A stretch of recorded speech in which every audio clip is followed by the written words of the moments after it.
life and the lives of his family members. In the same situation, less perceptive men, armed only with clubs, would have been killed. From that time, he, his sons, and their sons carried impaling sticks whenever big predators were near. Foresight, genetically transmitted to their descendants, had given them a new weapon, which they used with devastating effect against their natural enemies. Perhaps many generations later, a bright descendant of the inventor of the impaling stick mated with the daughter of a man who had thought of throwing a club at fruits, nuts, and small animals on the lower branches of trees. Now and then, this brought down an extra meal. The man who knew how to defend his family from feline prowlers soon learned from his woman the new way to collect additional food. And their young family thrived, and some of the children, with good mental inheritance from both sides of the family, showed an even higher order of intelligence than either of their parents. With impaling sticks added to their clubs and cutting stones, men no longer had to be such furtive food gatherers. The hunted gradually evolved into hunters. And in times of famine, when battles over food were fierce, those with impaling sticks threw them with deadly accuracy at members of other hunting bands. Sharper stone knives and spears gave a double survival advantage during times of crisis. But the most telling gains were the increasing sharpness of minds. However incomplete our knowledge of human ancestry, there is scarcely any doubt that the development of brain power, of intelligence, was the decisive force in the evolutionary process which culminated in the appearance of the species to which we belong. Natural selection, they believe, has brought about the evolutionary trends towards increasing brain power because brain power confers enormous adaptive advantages on its possessors. It is obviously brain power, not body power, which makes man by far the most successful biological species which living matter has produced. Even with man's new weapons and tools, it did not take him very long to decide that in this world the single greatest enemy to be feared was the darkness of night and all the unknown dangers that came with it. Simply stated, man's first enemy was darkness. Understanding this one fact alone, one can readily see why the greatest and most trustworthy friend the human race could ever have was, by far, heaven's greatest gift to the world, that glorious rising orb of day, the sun.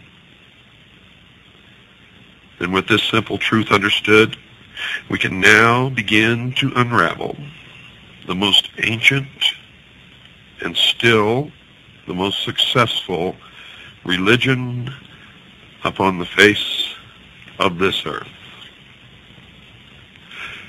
Its success lies in its ability to remain hidden from the rest of the people.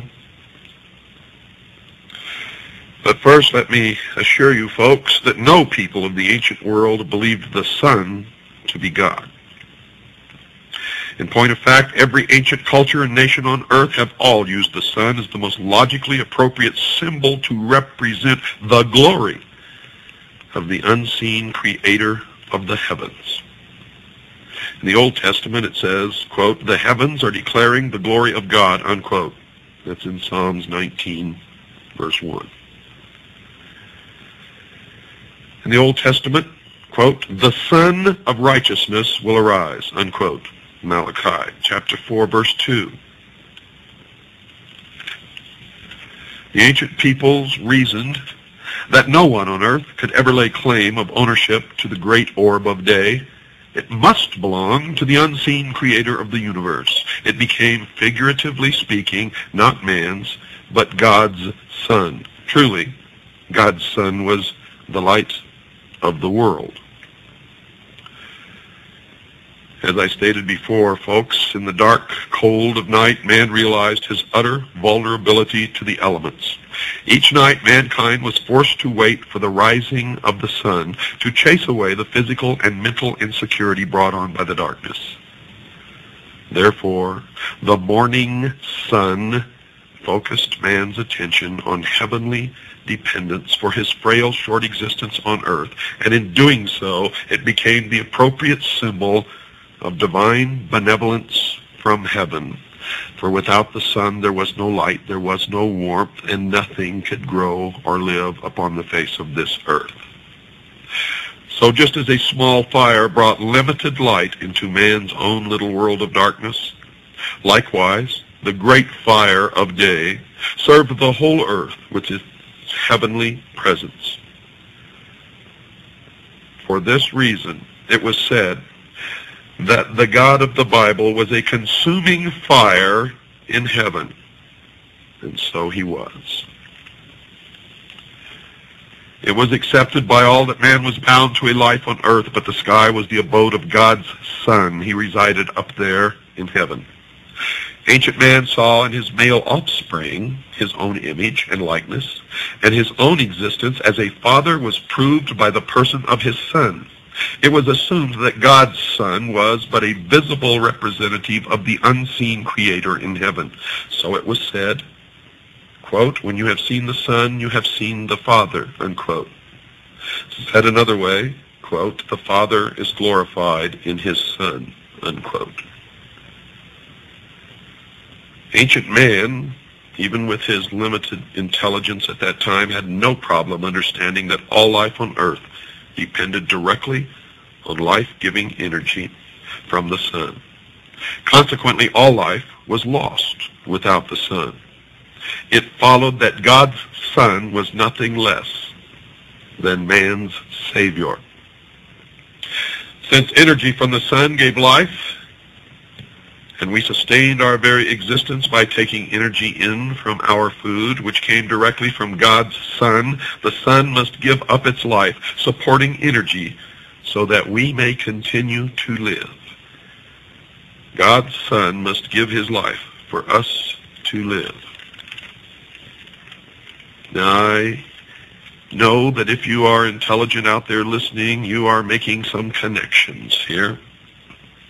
You see, the mystery schools believe that Christianity is a perversion of the mysteries.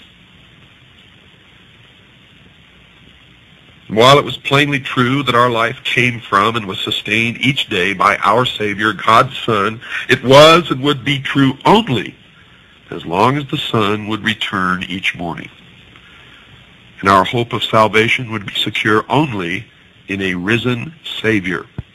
For if he did not rise from his grave of darkness, all would be lost. All the world waited for his imminent return each morning. The Father would never leave us at the mercy of this world of darkness. The heavenly promise was surely that, quote, he would come again, unquote, to light our path and save those lost in the darkness. Logically, even if man himself died, as long as the sun comes up each day, life on earth will continue forever. Therefore, it was said in the ancient texts that everlasting life was the gift that the Father gives through his Son. For God so loved the world that he gave his only begotten Son, that we may have life everlasting on earth. And the ancient text did not mean for you personally, but on earth, everlasting life. That is the interpretation of the mystery schools. Since evil and harm lurked at every turn in the fearful dark of night, all evil or harmful deeds were naturally the works of darkness. And with the return of the sun each morning, man felt more secure in his world and therefore was at peace. Therefore, God's Son was, with his warm rays of hope, the great, quote, Prince of Peace, unquote. And of course, the reverse was equally true. The evil of night was ruled over by none other than, quote, the Prince of Darkness, unquote, Hence, evil is of the dark, or the devil. It was only a short step to see that the light of God's Son equated with righteousness and truth, and evil with darkness. From then on, it was simple to understand. Light was good, dark was bad.